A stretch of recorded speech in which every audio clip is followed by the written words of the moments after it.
नमस्कार, जय हिंद, वंदे मातरम। दोस्तों, कैसे आप सभी? उम्मीद करते हैं कि सभी लोग ठीक होंगे। लेटेस्ट अपडेट लगातार चैनल के माध्यम से आप लोगों तक पहुंच रही होगी। दोस्तों, जैसा कि आप सभी को ज्ञात है कि लगातार पटना हाई कोर्ट नियोजित शिक्षकों के पक्ष में अपना फैसला जो है वो दे रहा है और कहीं ना कहीं हम कह सकते हैं कि फिर से एक बार ये बात तो स्पष्ट हो गई है कि पटना हाई कोर्ट नियोजित शिक्षकों के पक्ष में अपना फैसला जो है देकर बड़ी राहत दिया है। कहीं ना कहीं 80 से 90 हज़ार रुपये जो प्रति माह वेतन हो जाएगा बिहार के नियोजित शिक्षकों का, साथ ही 20 लाख रुपए तक का मिलेगा एरियर, ये बात भी कही जा रही है।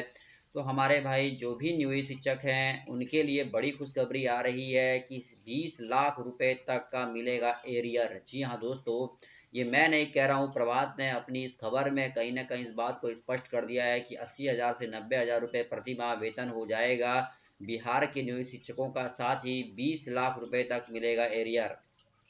जी हाँ दोस्तों, 20 लाख एरियर देने की बात जो है वो कही जा रही है। क्या कुछ अपडेट है, हम चलते हैं अगली स्लाइड की ओर। आप सभी को दिखाई दे रहा होगा दोस्तों, यहाँ पे लिखा है कि 80 हज़ार से 90 हज़ार रुपये प्रतिमाह वेतन हो जाएगा बिहार के नियोजित शिक्षकों का, साथ ही 20 लाख रुपए तक जो है कहा जा रहा है कि एरियर, 20 लाख रुपए का एरियर भी देने की बात कही जा रही है। तक मिलेगा एरियर बिहार के नियोजित शिक्षकों को। आने वाले समय में वेतन में जबरदस्त बढ़ोतरी होगी, साथ ही उन्हें एरियर के रूप में मोटी रकम भी मिलेगी। इस संबंध में हाई कोर्ट पटना ने 2 अप्रैल को अपना फैसला जो है सुनाया था। नियोजित शिक्षकों के लिए बड़ी खबर सामने आ रही है। विगत 2 अप्रैल को नियोजित शिक्षकों के केस में हाई कोर्ट पटना द्वारा सुनाए गए फैसले में कई बातें नियोजित शिक्षकों के हक में हैं। 2 अप्रैल को नियोजित शिक्षकों के संबंध में हाई कोर्ट पटना द्वारा सुनाए गए फैसलों की विस्तृत अध्ययन करने के बाद कहा गया कि यह देखा गया कि इस फैसले से नियोजित शिक्षकों को काफ़ी फायदा होने की संभावना है। इसमें कोर्ट ने सरकार को नियोजित शिक्षकों के पदोन्नति से संबंधित आदेश जारी किया है। साथ ही उक्त अवधि के पदोन्नति का संपूर्ण वेतन एरिया के रूप में भी भुगतान करने का आदेश दिया है। लगभग एरिया के रूप में नियोजित शिक्षकों को 20 लाख रुपए का जो है भुगतान किया जाएगा। आप देख सकते हैं कि 20 लाख रुपए का कहा जा रहा है भुगतान किया। दूसरी सबसे बड़ी बात, हाईकोर्ट ने विशिष्ट शिक्षक नियमावली की कंडिका 12 में नियुक्ति प्राधिकार को समाप्त करने के फैसले को रद्द कर दिया।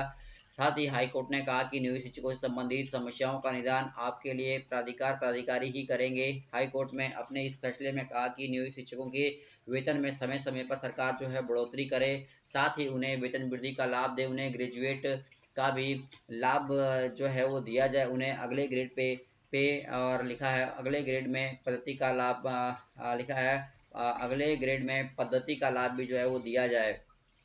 स्पष्ट रूप से लिखा, हाई कोर्ट ने कहा है कि जो शिक्षक प्राथमिक विद्यालय में उन्हें मध्य विद्यालय में प्रमोशन जो है वो दिया जाए।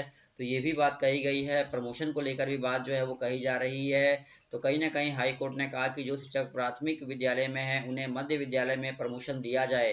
तो देख सकते हैं कि प्रमोशन से संबंधित भी ये बात इन्होंने कही है यहाँ पे।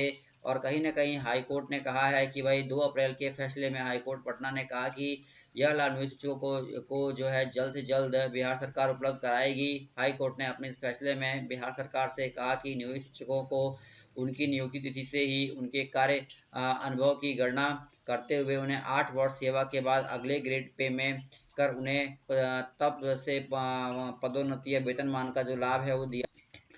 तो इस आधार पर देखा जाए कि नियोजित शिक्षकों को, जो नियोजित शिक्षक 2003 से सरकारी विद्यालयों में पद स्थापित है, उन्हें लगभग 14 वर्ष, 12 वर्ष, 9 वर्ष, 8 वर्ष और 7 वर्षों का अगला ग्रेड पे वेतनमान की राशि जोड़कर एक मुफ्त जो है वो रूप में भुगतान करने का आदेश भी दिया गया है। तो ये भी एक बड़ी खबर जो है वो सामने उभर के आ रही है। तो बहुत खुशखबरी है नियोजित शिक्षकों के लिए कि सुप्रीम कोर्ट में जाएंगे। ऐसी स्थिति में कहीं ना कहीं पटना हाई कोर्ट ने जो है वो राहत दिया है और मामला अब सुप्रीम कोर्ट में जाने की बात जो है वो कही जा रही है। और स्पष्ट रूप से 8वें वेतन आयोग पर जल्द जो है वो फैसला हो सकता है, ये भी कहा जा रहा है। तो 8वें वेतन आयोग पर भी फैसले की बात जो है वो कही जा रही है।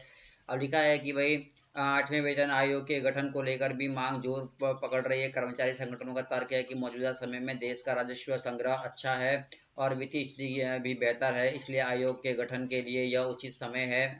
इसको लेकर 2 से अधिक दौर की वार्ता हो चुकी है, जिसके बाद माना जा रहा है कि सरकार इस दिशा में जल्द कोई फैसला ले। और national counselling of joint consultatives machinery के द्वारा देख सकते हैं कि तमाम बातें क्लियर कर दी। कहा कि भाई आपने 2016 में जो है सातवां वेतन आयोग लागू किया था, और अब कहा जा रहा है कहीं ना कहीं न्यूज जो कर्मचारी संगठन जुलाई में उससे उठा रहे हैं मांग। आप देख सकते हैं सातवां वेतन आयोग को लेकर, और आप देख सकते हैं छठा वेतन आयोग को लेकर भी बात कही गई है कि डीए आप देख सकते हैं, और सातवां वेतन आयोग का फिटमेंट फैक्टर आप देख सकते हैं। और कहीं ना कहीं अब मांग है कि भाई आप आठवें वेतन आयोग पर जल्द से जल्द जो है कुछ कीजिए, जिससे कि सैलरी जो है 80 से 90 हज़ार नियोजित शिक्षकों की हो जाए।